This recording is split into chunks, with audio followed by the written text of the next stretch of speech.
far shores still beckon sailors, centuries after ancient mariners brayed what Homer called the wine-dark sea.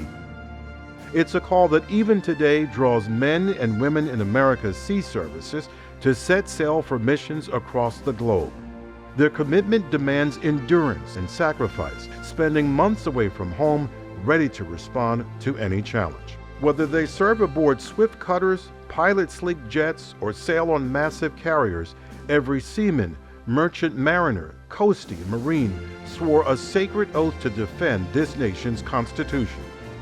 They hail from every walk of life, every creed and color, but all share an unbreakable bond with shipmates and a common purpose: to keep America safe. They have our backs. They show remarkable resilience every day. Now it's our turn to say thank you and to let them know we have their backs, that they will never stand alone.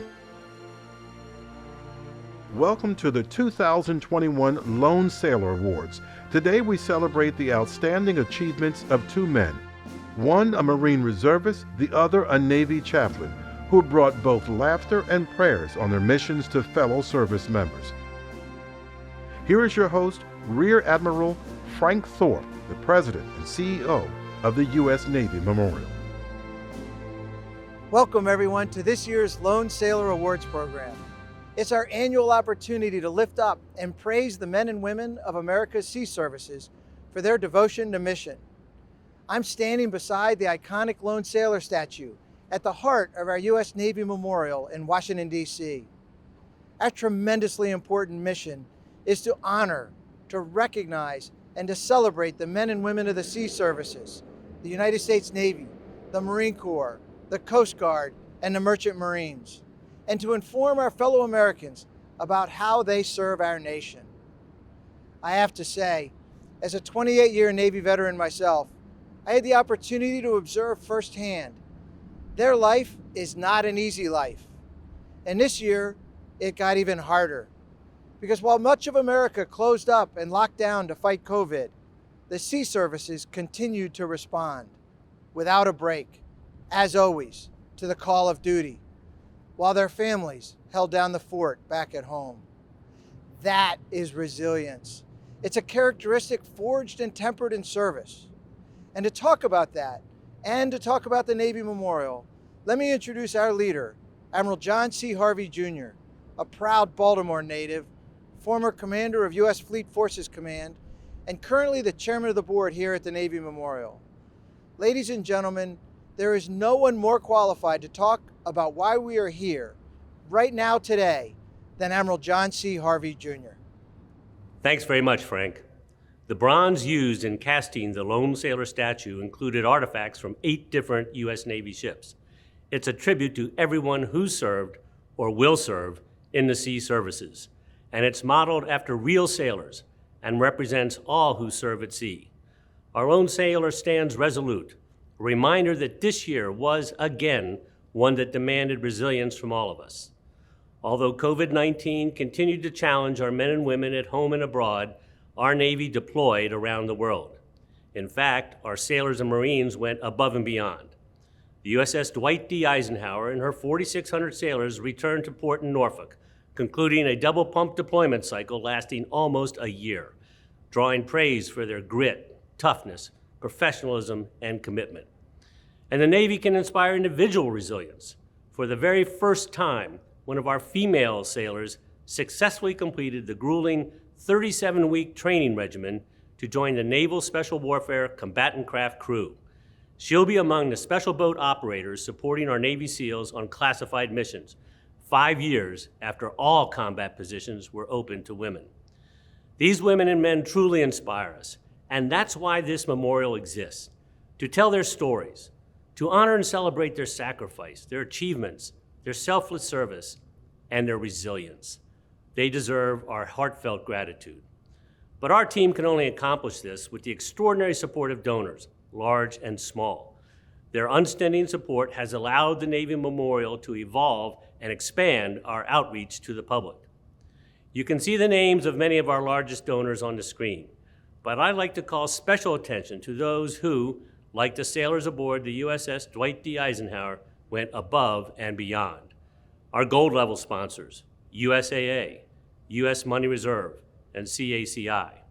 And our silver level sponsors, California Water Service Group, Huntington Ingalls Industries, General Dynamics, Lockheed Martin, Navy Mutual Aid, and Northrop Grumman.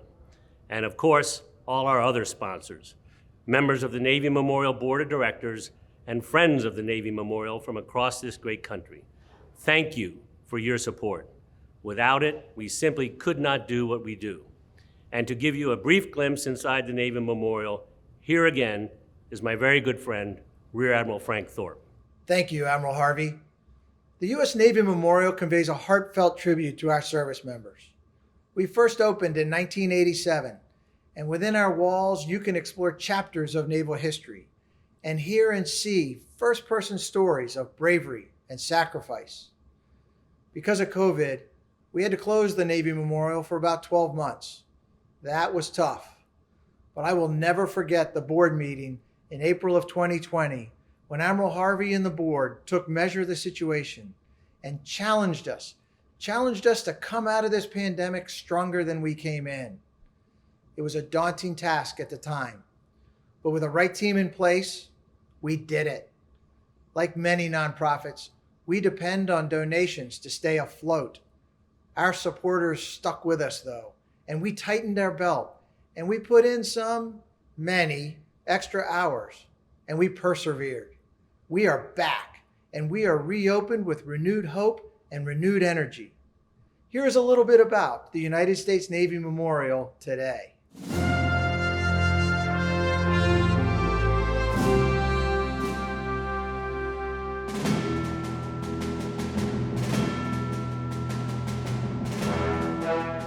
I feel like I'm home. I feel this is part of my Navy home.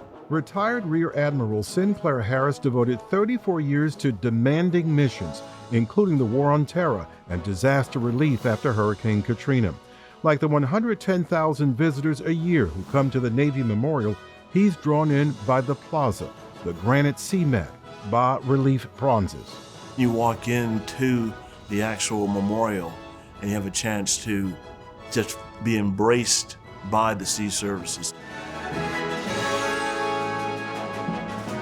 Jim Hurt signed up during the Vietnam War, served for 35 years, and capped his career as the 9th Master Chief Petty Officer of the Navy. A long-serving member of the board of directors here, the retired submariner says entering the memorial brings waves of memories and history. It sort of gave me the feeling that I was, again, descending down into a submarine in many ways. But the idea that there was so much to look at and there was so much history there. And the history's all there, a collection of Navy artifacts, personal sailors' logs, historical exhibits, offering the public an unparalleled opportunity to hear men and women of the sea services tell their own personal stories of sacrifice and resilience, of life aboard ship.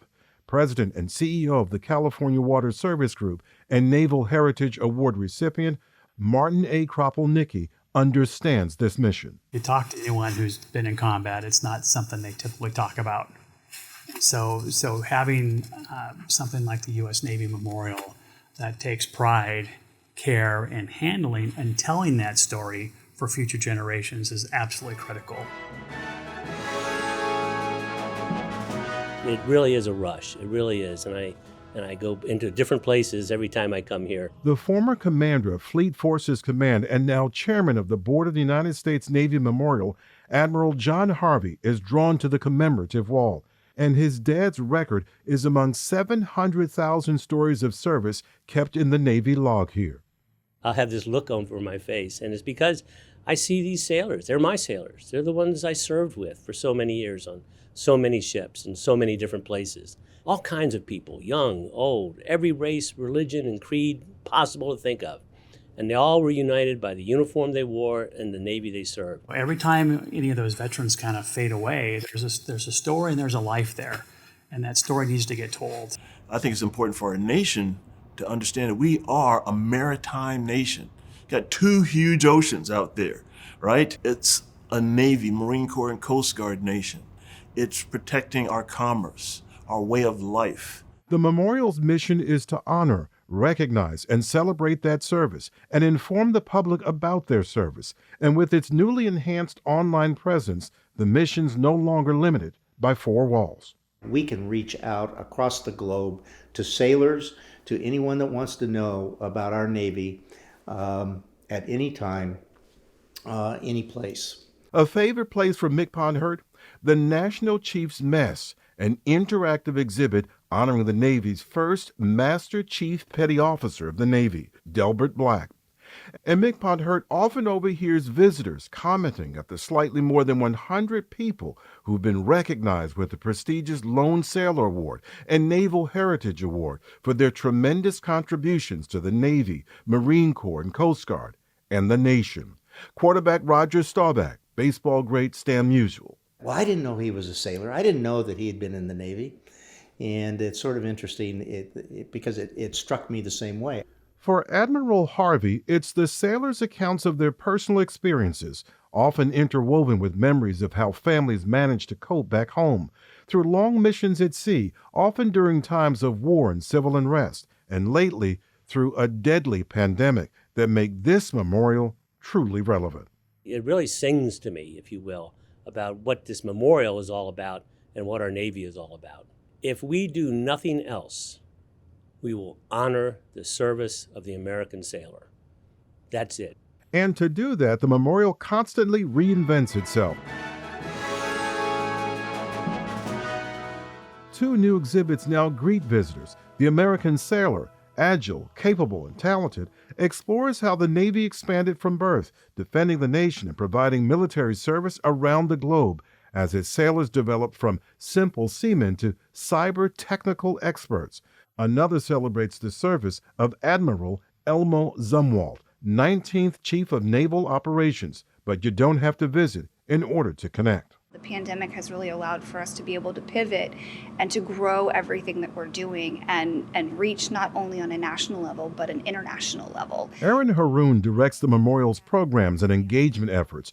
During the months of COVID lockdown, the memorial reinvented its outreach, creating Navy Memorial digital productions to make it more accessible online, more current, and more interactive.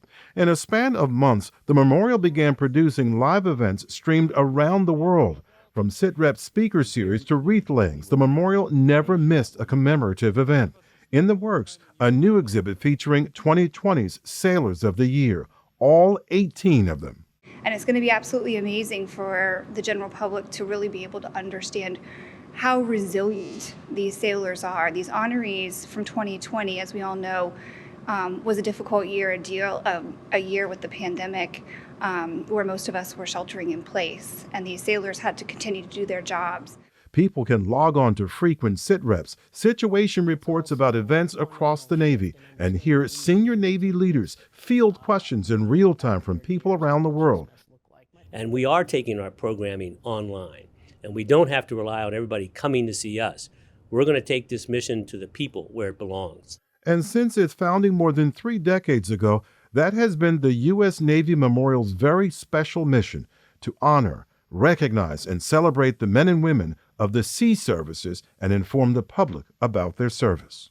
I want them to walk away with a deep appreciation for what it takes to be a sailor and the sacrifice it takes. Sacrifice, devotion, and resilience. Again, a remarkable memorial. And in large part, we owe our existence to a remarkable man, Dr. Jack London, who passed away January 18th. Dr. London graduated from the United States Naval Academy in 1959. He retired as a captain and joined CACI, transforming it into one of the world's foremost firms in Navy logistics. He gave so much of himself to so many different Navy support organizations around the country, and he helped found and lead this United States Navy Memorial. And in his memory, we will rededicate our premier exhibit at the Navy Memorial, the Jack London Commemorative Plaque Wall. In the Navy tradition, we wish Dr. London fair winds and following seas.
Doing the right thing is what matters most. But sometimes, bad things happen. When they do, we all need someone who does the right thing. And that's Navy Mutual.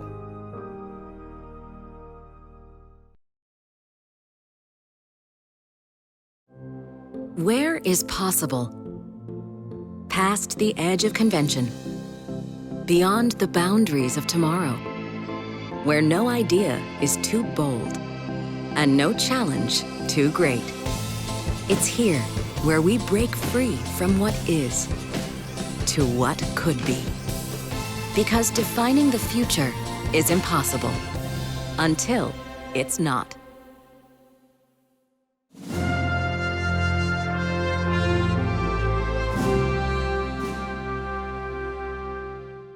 The world knows Drew Carey as a talented actor, a comedian, and a game show host. But here's something about Drew Carey that many people do not know.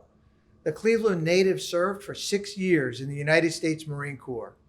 And he's visited the troops in harm's way the last 20 years, more than anyone can count, keeping thousands of sailors and Marines stationed abroad laughing and enjoying themselves, but also connecting them back to country, to home, and to family. Drew Carey helped them feel that they're not alone. So we take a closer look at Drew Allison Carey, recipient of the 2021 Lone Sailor Award. Whatever else happens to me, and whatever you can do to me, I'm always going to be, I was in the Marines. You welcome Drew Carey. Here's Drew Carey. Drew Carey! Drew Carey is one of the biggest names in television, giving money away both professionally and personally. He's also a tremendous supporter of our troops, performing on military bases at home and abroad for nearly 20 years. Carey's humor and talent have kept him in demand for decades, but he says it's thanks to the Marine Corps training and signature look that he's achieved this success. Drew Carey was the youngest of 3 children. He was raised in Cleveland, Ohio by his mother, Beulah, and father, Lewis, who died when Drew was just 8 years old. That was funny as a defense mechanism for, not an only child, but might as well have been, because it was me and my mom, and I was the youngest by so much. And I had to deal with my older brother who was in high school and really funny. So I had to compete with him. And my mom was funny. I had to compete with her to get some laughs in the family. In his early adulthood, Drew struggled to find his footing. He battled with depression, a suicide attempt at 18, and another in his 20s. And he was expelled from Kent State University for his grades. I had no job skills. I had like a couple $100 or something like that, And so I thought, well, I guess I'm just going to have to join the military. I thought, if I'm going to bother joining the service, let me just go for it. Join the Marine Corps. Carey says he hedged his bet, opting to join the reserves instead of enlisting for active duty in case he didn't like the experience. But his time in the service turned out to be exactly the reset his life needed. It was really good for me. I joined out of just pure monetary, life-saving reasons. Like I needed a job and I needed someplace to go where I wasn't dependent on relatives. But right from boot camp, the Marine Corps Reserve offered Carey much more than he anticipated. I just leaned into it and I thought, okay, this is what I have to do to get through this. And by the time I got done, I had such a pride of accomplishment and such a great sense of belonging and such a great attitude of like, wow, I really did something. Boot camp was more than a confidence boost. It shaped Carey's way of thinking. I learned to not get rattled by any of it. It helps a lot. Like when I started doing stand, I would have to remind myself of these things I learned in the Marine Corps years ago. Like, okay, you don't have to get nervous. Carey served as a field radio operator in the 25th Marine Regiment in Ohio and eventually rose to the rank of sergeant. All the while, he honed his comedy chops, joking with reserve buddies and playing local clubs. He competed on Seargent. Drew Carey gets 4 stars. And got his big break in 1991 when he landed a spot doing stand-up on The Tonight Show starring Johnny Carson. You're funny as hell. Thanks, I appreciate that. You really are. Thanks. You too. Yeah. His hit sitcom, The Drew Carey Show, premiered in 1995 and ran for 9 seasons. During that time, he began hosting Whose Line Is It Anyway? and he eventually took over for Bob Barker in 2007, hosting TV's longest-running game show, The Price is Right. Carey felt drawn back to service after 9/11. He went on to become incredibly involved in the USO, performing here in the United States and abroad in multiple war zones. Being in the reserves never worried me. I would joke around and tell my friends, like, yeah, things would have to get pretty bad, when my reserve unit got caught up. And sure enough, after 9/11, my reserve unit got called up, and a lot of guys died, and they got a lot of bad casualties. You feel helpless, and you want to do something. And I thought I was going to do USO tours, and I got a hold of the USO, and they hooked me up with Wayne Newton. It felt great. People would ask me about, aren't you afraid of something happening being in the service? And don't you think people are afraid of a war? And I was like, you don't understand. Like, they're ready to go. That doesn't mean they're slap happy about it or unprofessional about it or stupid about it. It's amazing. By the way, that's not everybody. There's a lot of other people that are like, man, I hope I never get to, oh man, there's a war. Okay, well, I'm going to do my job. And they still step up.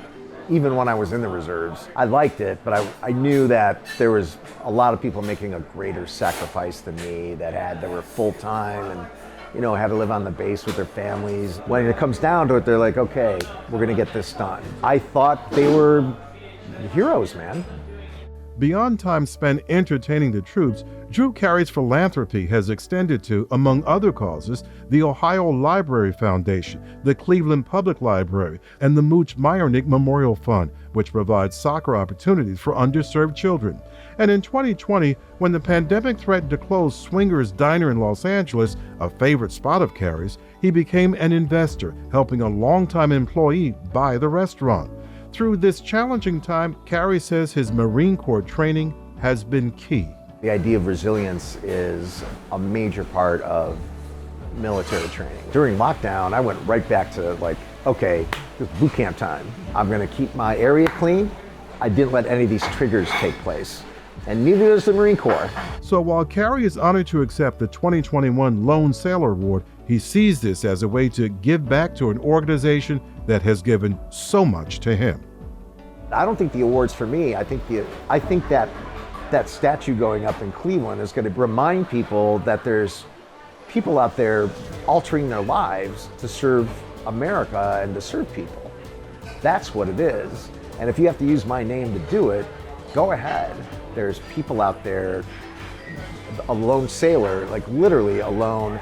Their families behind, they're leaving husbands and wives behind, they're leaving kids behind, and they're doing that not just to make a living, because there's all kinds of ways to make a living. They're doing that out of whatever their sense of duty is. The U.S. Navy Memorial presents the 2021 Lone Sailor Award to Mr. Drew Carey. When he's not entertaining troops overseas and being a great American here at home, Sergeant Drew Carey hosts The Price is Right. We recently traveled to Los Angeles to present the Lone Sailor Award to him on the set of that classic show. So Drew, this award is a distinguished award, goes back 30 plus years, presented to Sea Service veterans who distinguished themselves either during their time in the Navy, the Marine Corps, Coast Guard, or the Merchant Marine, either during their time in or in their subsequent lives and careers. And what you have done for our country, both as a Marine and in the last 20 years. You may say you don't put yourself at risk, but many of us who have been to Iraq and Afghanistan know the risk that you volunteered to take on your own to go take a little bit of America to Americans in harm's way. Plus, I got a perfect score on my PFT once. And you did tell me that when I first talked to you about the award. I had my day, let me tell you. This is so humbling to me. And I never felt unsafe on a USO tour, by the way. I've always felt very well taken care of and completely safe everywhere I went. They were really important for me to see the troops overseas and meet everybody and shake hands. There was days when I shook 3,000 hands in a day. It was crazy. My hand would be hurting at the end of the day. And then, trips to, Bethesda Naval Hospital and Walter Reed that I did with some of the Price is Right models that the USO helped arrange. Those trips are forever going to be etched in our memory and in my memory because they mean a lot to me. I know they mean a lot to the troops. That's what they say. It's a good break. I get that, but they mean so much to us, when we're on these tours, to be able to say hi to everybody and thank them personally, just for doing what they do and volunteering for the job they have, and show some support from home. And it was always a pleasure, and would really honestly bring tears to my eyes sometimes, just the thought of being able to meet everybody and the importance of what they were doing and the sacrifice that they were making. So especially the hospital trips really got to me. Thank you. I really appreciate this.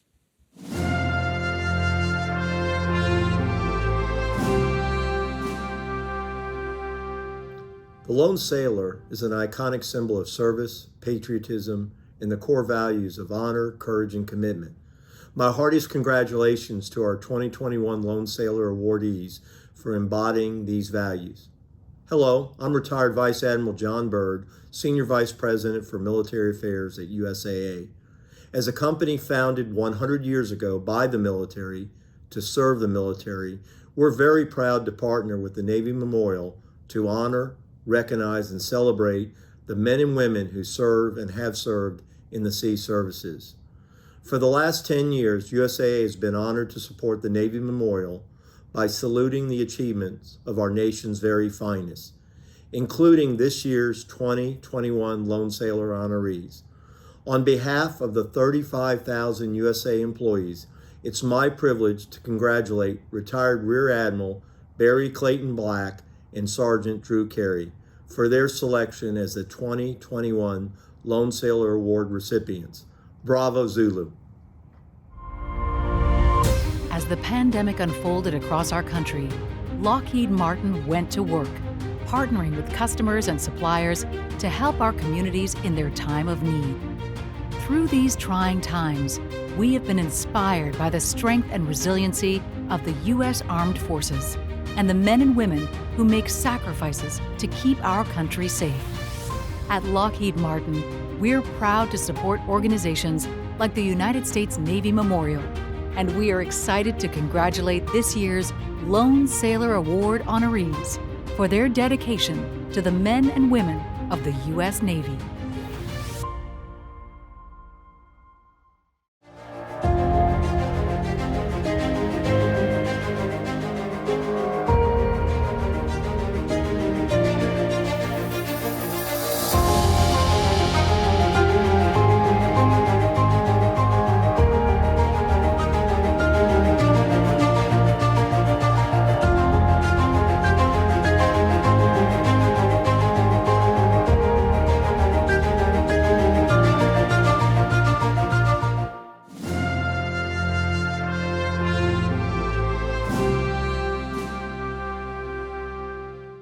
It's great to celebrate true luminaries like Drew Carey, and in a moment, our former Chief of the Chaplain Corps, retired Rear Admiral Barry Black.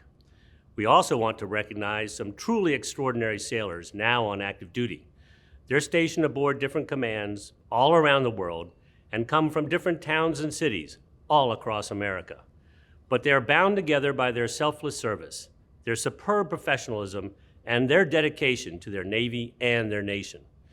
Since 1974, the annual Sailor of the Year competition recognized superior performance of individual sailors who demonstrate the ideals of our Navy core values: honor, courage, and commitment. This year, 18 recipients have met those high expectations. It takes someone special to raise their right hand and give the nation a blank check on their life when they swear they'll support and defend the Constitution of the United States against all enemies. These men and women took that bold step to walk a path that transcends self and recognizes they're called to a higher purpose. They set ambitious personal goals and through their service sought to safeguard our nation through peril and towards promise. From small towns and big cities, they left home behind. These sons and daughters, these moms and dads, these neighbors and friends, to devote themselves to a mission far greater than themselves. Our nation asks a great deal of these men and women. Out at sea, where the horizon's nothing but sea and sky, they never know when the call might come to deploy to troubled waters. They must serve every day in a state of constant vigilance, ready to answer that call whenever it comes and whatever it demands. At the Navy Memorial, our mission is to honor, recognize, and celebrate the service of these sailors. And now we want you to meet some of these men and women, to hear them talk about their personal voyages of service, discovery, and resilience.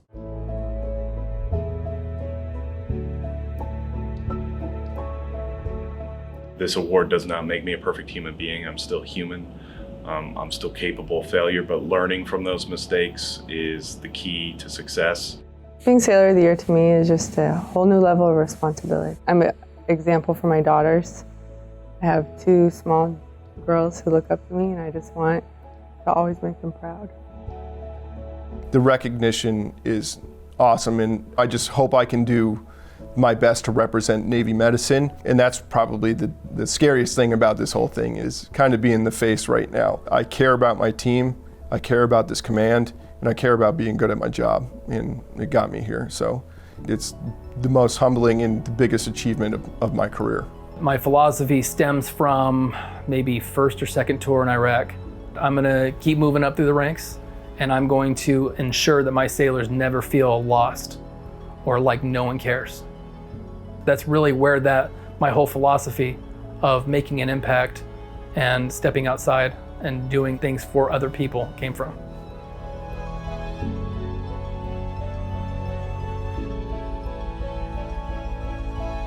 My father drove me to service, and I don't mean drove me in the sense of, walk me to the recruiting office or anything like that, but always talked about it highly, always talked about his experience. He wasn't a 20-year man. He did, I think, about 6 years, and he got out, but he said it really defined him in becoming a man and providing for his family. That's my grandpa's dog tag from Vietnam. It hasn't left my neck since he passed away. I know it's been about 10, I think it was 10 years last year. Rough time, so I don't remember the exact year, but yeah, it was ever since he passed. It looks like me and my brother both, we have a dog tag.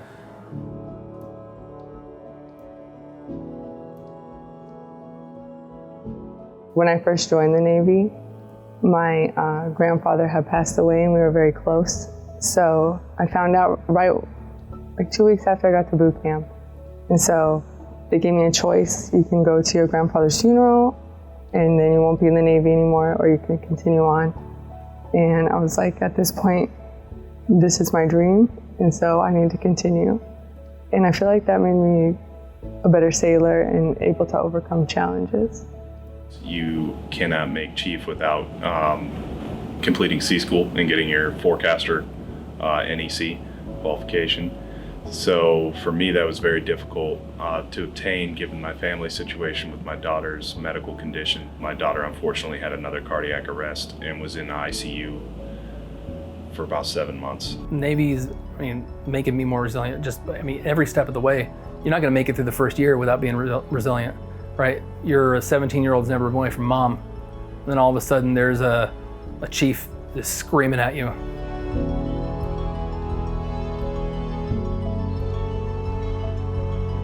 Everybody had to come together and use their collective experience to create new processes for operating in an entirely new world.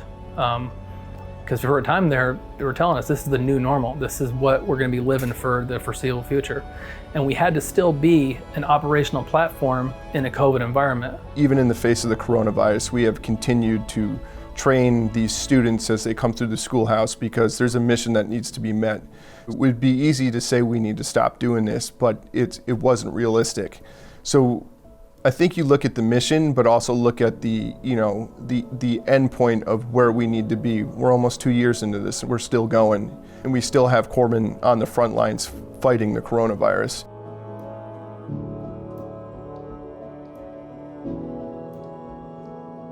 So serving the United States Navy, what it means to me today, is obviously it's different from when I first joined. We always have that grand thing, I want to serve my country and stuff, and obviously that's all was part of it. But you have to kind of grasp something more than that to make it a career, to stay in longer than one enlistment, to make it past that first deployment to Iraq, to make it past the second deployment to Iraq. Serving country is great, and it's the basis of what we do. We're out there for it, but you got to find to not only serve the Navy, but serve your brothers. Do it for your family. do it for yourself. You come in, you join, you go to boot camp, and you literally are looking across the hall or the P-way at 80 different people from 80 different walks of life, and every single one of those people have something that they can bring to the table that could make us as a naval force more competitive. I would say to any junior sailor that we're all capable of being resilient, and we're all capable of having our bad days. Find your moment and go for it.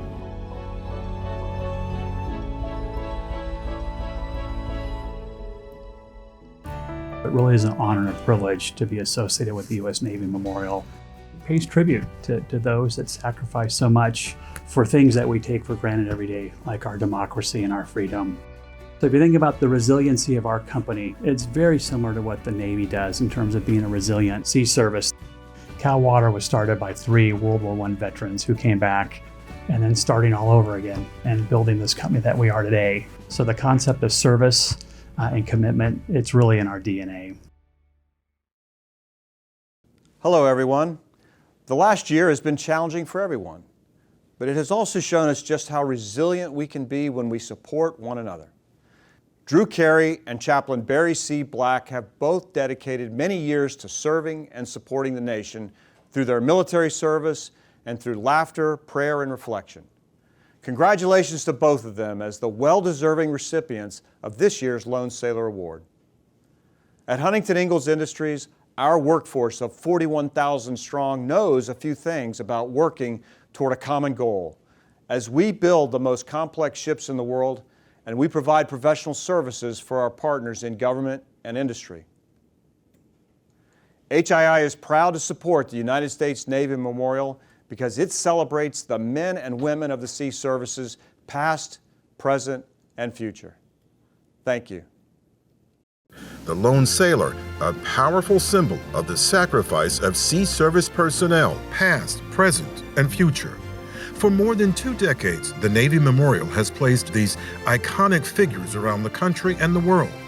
Now you can contribute to this storied tradition and help place our next statue at one of the most significant battlefields of the 20th century, the D-Day beaches of Normandy. Be a part of history and help ensure their sacrifice is never forgotten. Make your tax-deductible donation today.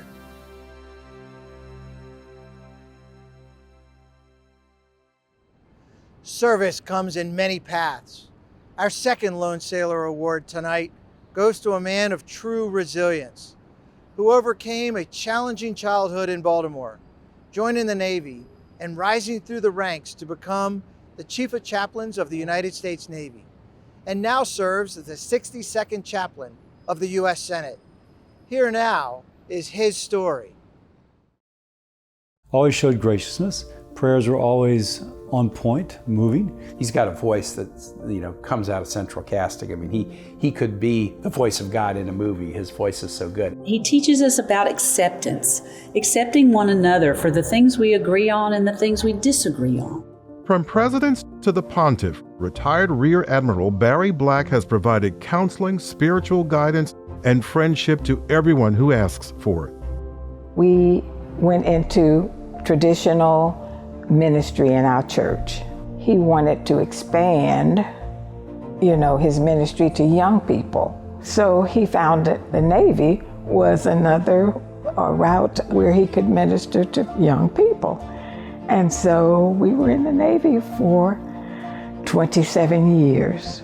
Chaplain Black began ministering when he was in college. He entered the Navy in 1976 and worked his way up the ranks, eventually retiring as Rear Admiral. In that time, Rear Admiral Black earned the Navy Distinguished Service Medal, the Legion of Merit, the Navy and Marine Corps Commendation Medal, and numerous other awards and service medals. In 2003, he was elected the 62nd Chaplain of the U.S. Senate.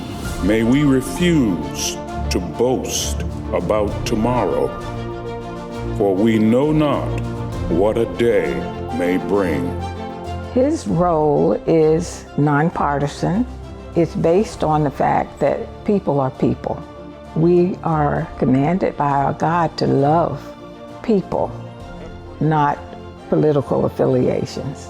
After our last Bible study, I was sitting next to one of my colleagues, and I said, John, did you feel like he was speaking just at you? And he laughed. He goes, I sure did. It's like he was challenging me in particular.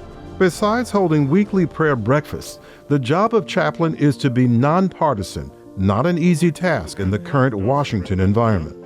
You know, a funny joke about prayer breakfast is Roy Blunt said, you know, if you go to prayer breakfast with somebody, it's really hard to screw them later. It's not impossible, but it is really hard. If people could start to relate to one another on a personal level and be willing to listen to the other side's point of view, their other side's arguments, I think we probably not only create a better atmosphere here, but get a lot better result as well. A man known for his signature bow ties, Chaplain Black is the first African American and first Seventh-day Adventist to hold the office. One of 8 children growing up in the housing projects of Baltimore, Chaplain Black's family struggled financially. In his autobiography, From the Hood to the Hill, he writes of being surrounded by crime, drugs, and poverty. Added to these challenges, he writes, was the uncertainty of our next meal, hunger in the land of plenty. Each month it seemed that money disappeared before the next welfare check arrived, so involuntary fasting became the norm. He writes, the inner city provided few positive influences for the development of responsible adults. Filth and debris littered the streets, and domestic violence often served as the evening entertainment. His mother, Pearline, was determined that Chaplain Black and his siblings would have a better life. He writes, my mother and an extended church family imparted to my siblings and me the belief that God had great plans for our lives. An avid chess player, Chaplain Black has authored numerous books on religion, adversity, and leadership. Barry Black is a humble person, and what are the I've thought a lot about leadership over the years. Trained as a midshipman and 20-some years in the Navy and then other Boy Scouts and all this stuff, Civil Air Patrol. And I was always trained that the leaders are humble. There's something magical about rapport and credibility that happens over food and over prayer. And I will say that without any question, one of the things that Chaplain Black has done masterfully is keeping politics out of the prayer breakfast and the Bible study. Well, none of us are bashful about reaching out to the chaplain, that's for sure. And when my mom died this past spring, he reached out to me, and it was wonderful. It was a real comfort to me. For Admiral Black, this is a just recognition of a job well done. The U.S. Navy Memorial presents the 2021 Lone Sailor Award to Chaplain Barry Black. What an amazing life of service. And here to present the 2021 Lone Sailor Award is a leader who served alongside the awardee. Admiral Vern Clark was the Chief of Naval Operations when the nation needed him most. Taking over as the CNO in July of 2000, Admiral Clark drove an immediate culture change that dramatically shaped our nation's response to the attacks of September 11, 2001. His focus on warfighting and his message to those serving in the Navy that your service matters is said by many to be exactly the leadership needed at exactly the right time. By his side during those times was our next honoree. Here to introduce that honoree, it's my deepest honor and my most distinct pleasure to welcome the 27th Chief of Naval Operations, Admiral Vern Clark. Thank you, Frank. I'm so thankful for the opportunity to be here to present the Lone Sailor Award to Admiral Barry Black. Now, those of you who know him and know who he really is, in one word, is unique. I'm reminded that when we talk about humanity, it's often described with 5 major characteristics: the physical and the social, the intellectual and the emotional, and the spiritual.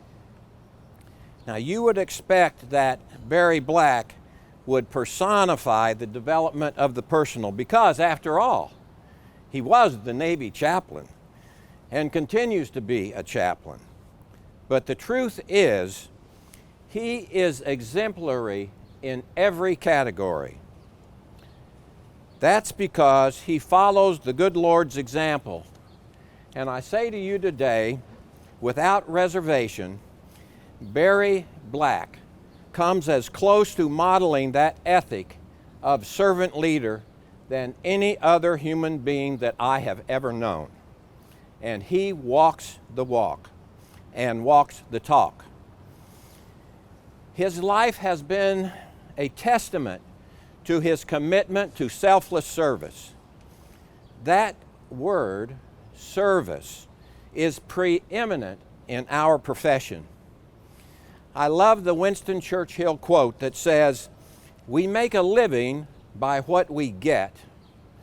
We make a life by what we give." Barry Black understands that and has lived it. I was amazed watching Barry Black up close and personal and watching him connect with people, those who were people who walked in the faith and those others who chose different spiritual paths. And regardless, he always simply focused on touching hearts, lifting spirits, and meeting them at their point of need. Now, all of us who know Barry know that he has special gifts, and his oratorical gifts stand out among others. But he also has other advantages. This one I know for sure. Barry knows more scripture than any person I know on the face of the earth. And he can thank his mother for that because, and true story, his mother incentivized her sons to learn Bible verses. And it started with her paying them 25 cents each for each scripture verse learned. Barry learned so many that she had to apply for a quantity discount. And it ended up being a lower number, but he learned while he was memorizing, and he sought to live those words. He grasped the moral and ethical constructs of the Navy life and beyond. Because he sought to live by example, today he possesses immense credibility with sailors, with flag officers, and even with United States senators from both sides of the aisle. When I was Chief of the Navy, I learned about his ability to speak to power. And I will tell you, I experienced some of it myself. And he always reminded me to cherish the wisdom of the good book and admonished me to read daily and literally that the Proverbs with its 31 chapters were made that way specifically so that I had one chapter to read every day.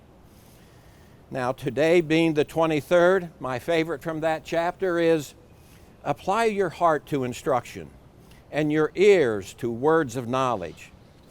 But then on another day of the month, the 18th, for example, it reads like this: the human spirit can endure in sickness, but a crushed spirit, who can bear it? That verse always reminds me of Barry, because he cared for broken souls, so he spent his whole life ministering to them.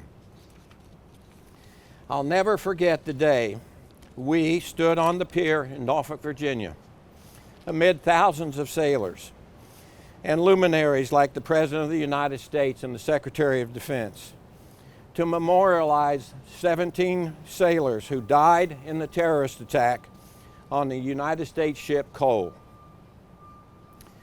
And I had a request for him. He was to give the invocation, and I said, Barry, don't just give the invocation. Please touch the hearts and the souls of the mom and dads here, brothers and sisters and fellow countrymen of these 17 sailors who gave their lives in service to their nation.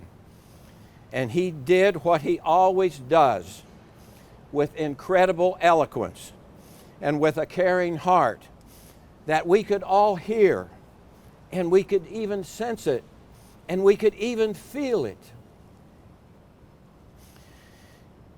In his life, Admiral Black has honored both the Navy uniform, which I love to call the cloth of the nation, and the cloth of ministry.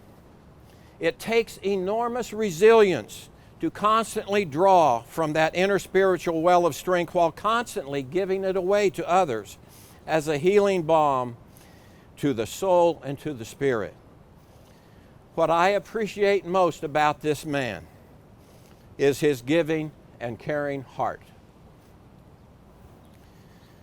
The good book says, again in Proverbs, the crucible tests silver. Gold, though, is tested in the furnace, but the Lord tests the heart. Well, that's divine, and I'm just human. And there are so many reasons to appreciate this man. But I tell you this, I greatly admire Barry Black and the way he has chosen to live his life. So here we are today at the U.S. Navy Memorial, and we recognize, we honor, and we celebrate the life of Rear Admiral Chaplain Barry Black, the recipient of the 2021 Lone Sailor Award.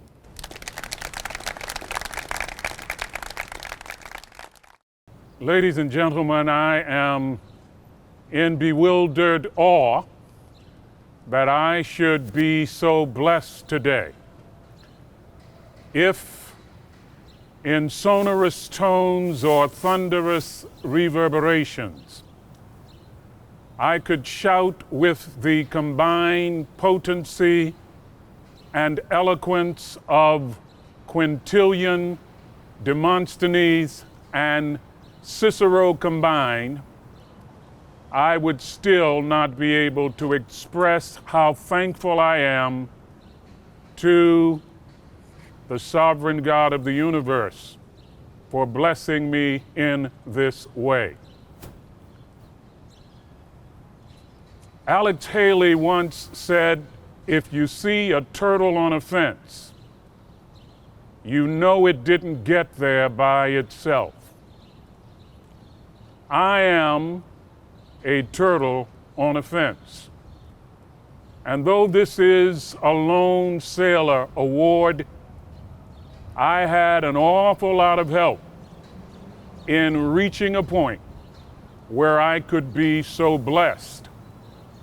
And so many of my friends and mentors and loved ones are far more deserving than I of this award. And I'm not being hyperbolic when I say that. The Apostle Paul in Romans 1:14 said, I am a debtor. So many in the audience regularly come to my Bible study, they knew they had to get at least one scripture. I am a debtor. I am a debtor. I am a debtor, first of all, to my family, my mother, my siblings, my father. I am a debtor to my wife and children. And when I think of the sacrifices they made, particularly in holding down the home front when I was in harm's way, when I was deployed from home, I think of the words of John Milton, God does not need either man's works or his own gifts. Who best bears his mild yoke, they serve him best. His state is kingly, thousands to his bidding speed, and post o'er land and ocean without rest. They also serve, who only stand and wait. Well, that describes the sacrifices of my family. They served sacrificially under the radar, and I say to you, you all have indeed been the wind beneath my wings. I am a debtor to the one who gave me such a wonderful introduction, Admiral Vern Clark. I actually prayed that Admiral Clark would be the Chief of Naval Operations. That is how much love and respect I have for him. And the fact that he would come from Arizona for this occasion, it astounds me. I am so grateful to him and his dear wife, Connie, for their love and their affection. I'm grateful to so many chiefs of chaplains. John O'Connor, who later became Cardinal of New York, was a great mentor. Don Mucko, who trained me at the advanced course at the Navy Chaplain School. Byron Holderby, who mentored me and took me under his wing. Neil Stevenson. So many chiefs of chaplains, and I know I'm in trouble when I start naming some and forget others, but Dave White, Rear Admiral Dave White, what an amazing gift from God. Admiral White, you have been in my life. I'm a debtor to former chiefs of chaplains. I'm a debtor to my church. Navy chaplains serve in a setting called institutional duality. We are endorsed by our church and endorsed by the military. And men like Clark Smith, Dick Stenbakken, Paul Anderson, endorsing agents of my church, these people helped me to strive for spiritual fitness. One of my most significant colleagues, Admiral Darrell Bigger, from my same denominational tradition, I am a debtor to him. Darrell possesses a spirituality that dwarfs my own. And then I am a debtor to a friend I just lost, and the members of my staff know him well, Dr. Alan Kieran. Alan was my brother by another mother. I had the privilege of just a few days ago officiating at his memorial service in Arlington Cemetery. Alan was the greatest administrator I have ever known. Lisa, you're a close second. The greatest administrator I've ever known, and was the one, I think, responsible for most of the success I have had. What a spirituality he had. I met him in 1979, I'm dating myself, when he was a seminary student and I was serving at the Naval Station in Philadelphia. I say to my buddy, Alan, requiescat in pace, Alan, rest in peace. And then I'm a debtor to the many, many African American pioneers. And I'm going to get in trouble because I'm going to miss some, but I've got to mention Admiral Paul Reason, the first four-star admiral, African American in the Navy. I have to mention Dave Brewer, Vice Admiral Dave Brewer. I have to mention Gene Kendall, and I'm getting into trouble because there's so many others who paved the way. But a special mentor that I have to mention, and I understood, I think he was the first African American, check this out, 06 in the entire Navy. And he was still on active duty. When I joined the Navy in 1976, a Renaissance man. Oh, what a picture postcard of military excellence. PhD, Captain Thomas David Parham. I remember J.C. Williams, Moses Stiff, I get in trouble if I don't mention you, Moses. George Langhorne, Marion, Mabel, all of these wonderful Navy chaplains, thank you for your inspiration and support. And then I cannot forget my marvelous staff at the Senate, Lisa Schultz, who's now an ordained Anglican minister, and oh, what a marvelous chief of staff.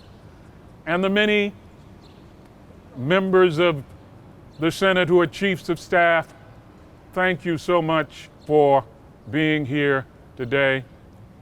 And then I have to mention you, Gino. Some of you don't know that on January 6th, there was a Capitol police officer who came when I didn't know what to do and I was supposed to be sheltering in place, and I heard a knock on the door, and there was Gino standing in the door, and he said to me, "We're not leaving you behind." Gino is regular at my Bible study, and I want the nation to know about this courageous Capitol Police officer who is one of the reasons why I'm standing before you today. Thank you, Senator Klobuchar, Senator Lincoln, for being present here today, regulars at the prayer breakfast and the Bible study. And then there are so many senators that I could name, literally scores of them, who support the Command Religious program. There are lawmakers who have transitioned from time into eternity, but have blessed my life. I think of Senator Danny Akaka. I think of Senator Inouye. I think of the man who got me to wear bow ties, Senator Ted Stevens, because he wore them every Thursday. An amazing human being. It may surprise some of you, but one of my dearest friends was the late Senator Robert Byrd, a Renaissance man who let me know the wisdom of the 92nd Psalm, verse 14, "They shall bear fruit in old age." But finally, I am a debtor to a woman with a 4th grade education and the daughter of a sharecropper, Pearline Black, my mother. She gave my siblings and me a monetary incentive to memorize scripture, 5 cents a verse, although she eventually put me on a flat rate and capped me out at 25 cents max. She gave me a gift that guided me through life. She knew, 119th Psalm 105, "Your word is a lamp for my feet and a light for my path." I once got a big Snickers bar from quoting that. They were only a nickel back in the day.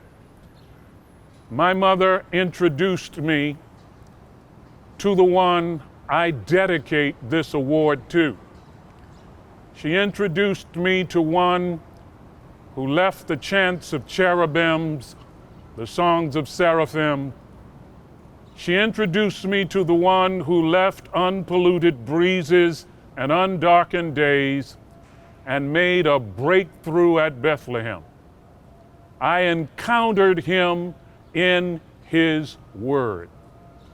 And I'm so grateful that he has been with me, he has guided me, and he has given me a gift that I was a little late in giving, but it has blessed me. This gift, I should say, he has blessed me, because the gift was the third person of the Godhead. 1 Corinthians 6:19 says, "Know ye not that your body is the temple of the Holy Spirit who lives in you, and you are not your own." And so I dedicate this award to Jesus, my Savior and King, and I rededicate my life to the one who knew I was lost, but now I'm found, who knew I was blind, but now I can see. God bless you, and thank you so much.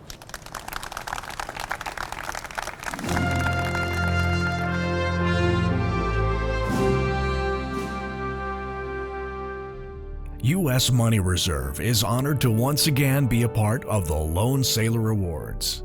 Now, more than any time in living memory, we all need to find our own definition of resilience. And nowhere is there a more shining example than the entire Dwight D. Eisenhower Carrier Strike Group. As a member of that group, the USS Vela Gulf's commanding officer, Captain Michael P. Desmond, said of his sailors, "The Vela Gulf's crew embodied and epitomized the highest caliber of resilience over the last 18 months, and their determination and focus was a daily inspiration for each other throughout deployment." U.S. Money Reserve celebrates the resilience of the selfless men and women who have served or are serving in the sea services. Our congratulations to Chaplain Barry Black and to Sergeant Drew Carey, the recipients of this year's Lone Sailor Awards. Special thanks from Admiral Harvey and I to Admiral Vern Clark for joining us. And thank you for joining us as you honor, as you recognize, and as you celebrate the men and women of the sea services. And thank you for your support and for the support of our sponsors. Without all of you, literally without all of you, we could not do what we do for those who serve at sea. As we wrap up our program, we have a special musical tribute to our honorees, one with personal significance for Chaplain Black. We now take you to the Union Baptist Church in Baltimore, Maryland, where the minister of music, William Sindor, accompanies Chaplain Black's brother, Lester, singing one of the chaplain's favorite hymns. So enjoy the tune, and until next year, we wish you fair winds and following seas.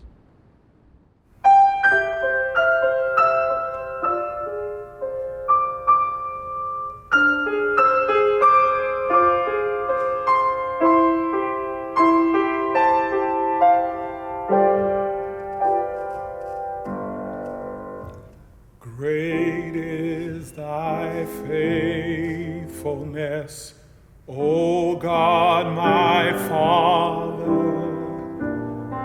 There is no shadow of turning with thee.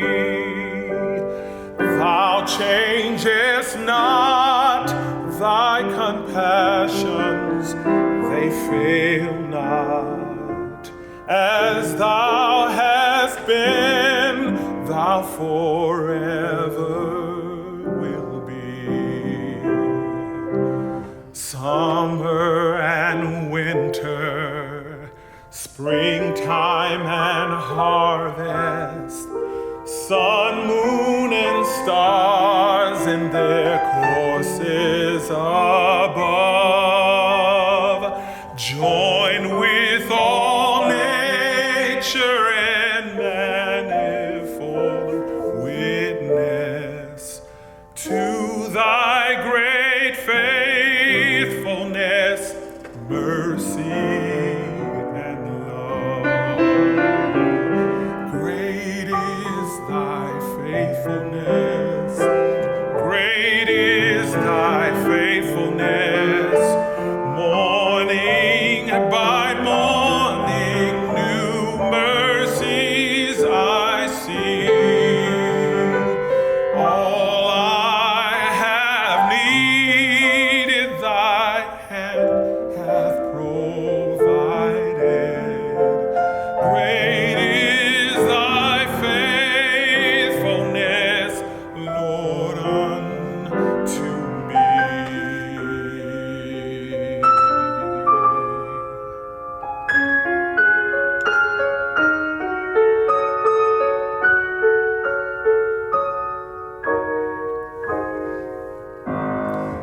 Pardon for sin and a peace that endureth, thine own dear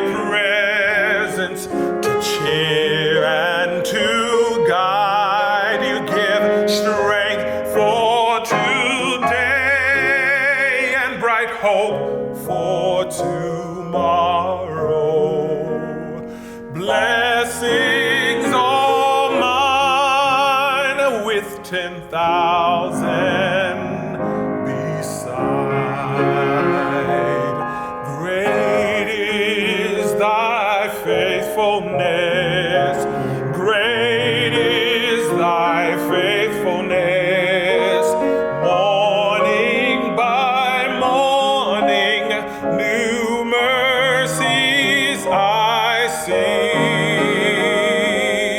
All I have needed, thy hand hath provided. Great is thy faithfulness.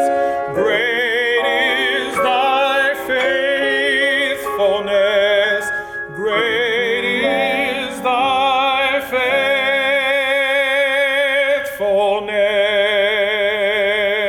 faithfulness. Lord,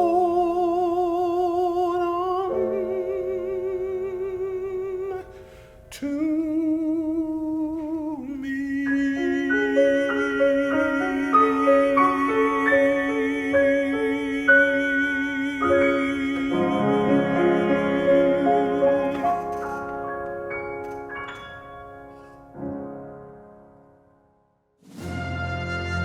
The 2021 Lone Sailor Awards are dedicated to the resilience of the men and women of the United States Navy, Marine Corps, and Coast Guard.